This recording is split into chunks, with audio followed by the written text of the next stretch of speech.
disappearing poem. Prague, this dramatic and suffering center of Western destiny, is gradually fading away into the mists of Eastern Europe, to which it has never really belonged.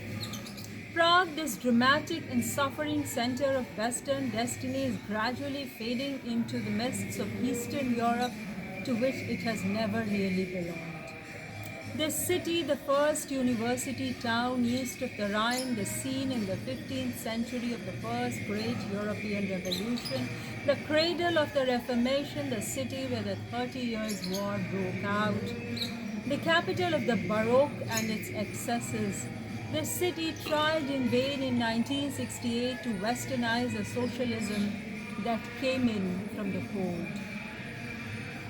The picture of Atlantis comes to mind, and it's not just the relatively recent political annexation of Prague which has made this city seem so far away and vague. The Czech, the Czech language, so inaccessible to foreigners, has always stood as an opaque glass between Prague and the rest of Europe. Everything known about my country outside the borders of Bohemia has been known at second hand. Czech history has been based on German sources.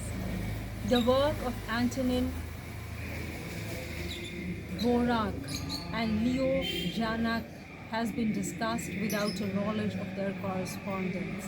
I hope that I have not butchered their name, I have not mispronounced it to the extent of making it unrecognizable. I hope you know who are the authors who's quoting.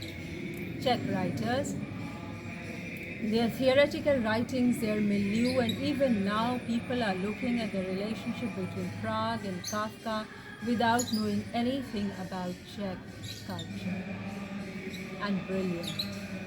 And brilliant speculations have been advanced about the Prague Spring without any knowledge of the newspapers and magazines of those days.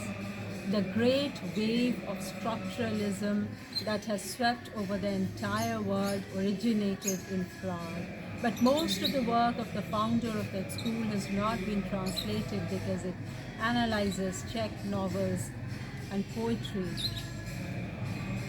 And friends, this is a part of the immortal poem by the great author Milan Kundera called Prague, a Disappearing Poem.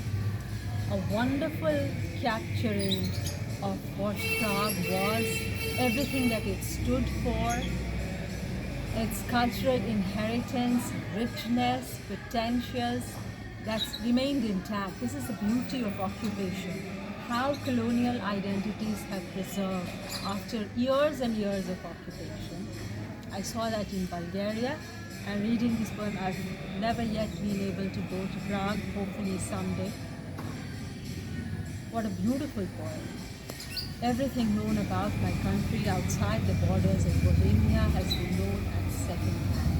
I really want to know it firsthand. I hope I get to. Thank you for listening to me. Please like and subscribe.